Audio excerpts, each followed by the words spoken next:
Ketika saya jadi ketua MK, saya akan ribut dengan Polri. Ketika kasus cicak buaya. Ketika cicak buaya, Bapak jadi ketua Mahkamah Konstitusi. Sampai pengawal-pengawal dan ajudan saya ditarik. Saya sendirian loh, pejabat tinggi negara. Dan itu menegangkan Pak waktu itu ya? Kemana-mana tidak ada yang ngawal. Iya. Polisi mengundurkan diri.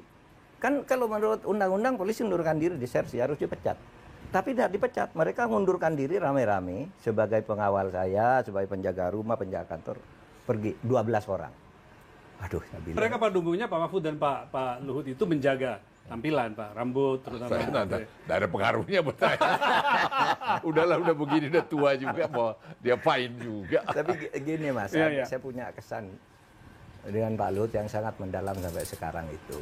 Ya, semuanya tadi yang saya ceritakan. Ini kaitannya dengan pertanyaan saya, Pak. Kira-kira inspirasi apa yang didapatkan dari persahabatan yang sangat baik dan lama ini? Saya akan jelaskan itu dari satu pengalaman. Ketika saya jadi ketua MK, saya akan ribut dengan Polri.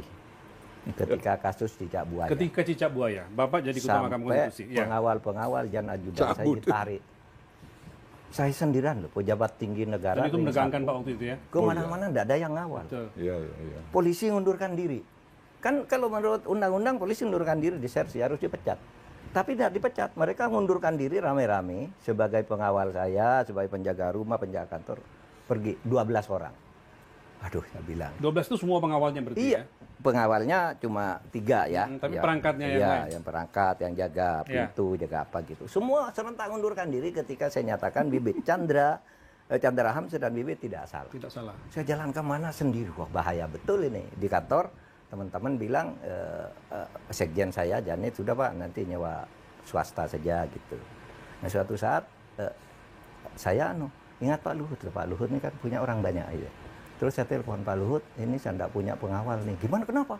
Lah ini loh, kasus cicak buaya sudah saya selamatkan Bibit dan Chandra. Ini saya oleh polisi mau dikriminalisasi, ditakut-takuti, tidak ada pengawal gitu. Saya mau nyewa, udah jangan khawatir. Nanti akan ada yang membantu Pak Mahfud. 2 Kopassus, saya tidak tahu Kopassus benar apa tidak. Tadi Pak Luhut bilang gitu. Bukan dari Gultor. Dari Gultor, dari Gultor Pak. Pengawal saya kan selalu ada 2 orang. Ya, sampai hari ini selalu 2 orang. Cukup Pak Mahfud telepon Pak Luhut. Ya nelpon. Ya sudah Mas, jangan khawatir. Ini nanti kamu kemana-mana sudah ada yang ngawasi. Bener, saya ke Jogja. Ketika itu Pak Luhut tapi Pak Luhut pedagang.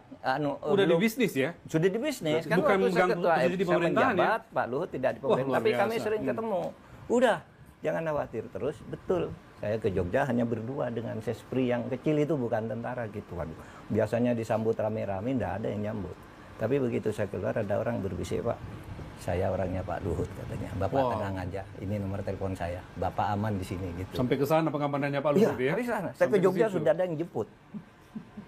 Ya kan tidak benar juga Pak Mahfud tuh ya, masa digitukan. Ketua MK waktu itu. Ketua MK. Ya, itu nggak fair juga dong gitu kan. Ya terus saya bilang saya selalu dikasih 2 pengawal saya. Sampai hari ini saya selalu, saya cuma 2.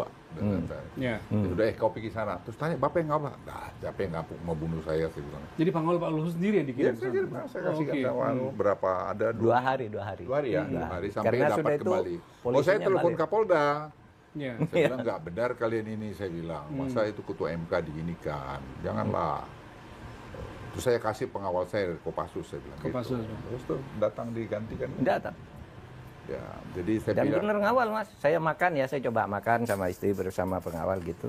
Terus yang ngantar makanan itu, pelayannya itu datang, Pak, itu ada teman Bapak di situ, katanya Bapak makan tenang aja gitu. Saya lihat, ini orang tadi di bandara yang dikirim Pak Luhut. Gila ya, sampai ke sana ininya. Iya.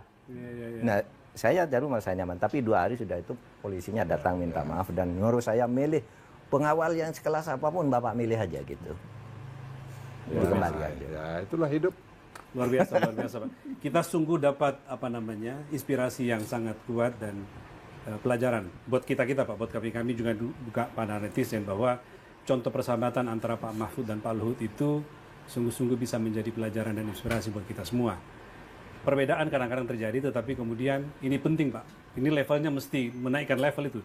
Perbedaan terjadi, tapi kemudian mensikapi perbedaan itu dengan sangat dewasa, dan itu tidak membuat menjadi satu sama lain menjadi masalah. Saya potong dikit ya. Iya Pak. Pernah saya ulang tahun, itu Pak Mahfud tuh ngasih saya hadiah, saya kata hadiah, menulis di koran apa itu? Di koran. Oh ya, di media Koran massa. Sindo, koran Sindo. Sindo. Kiai Luhut.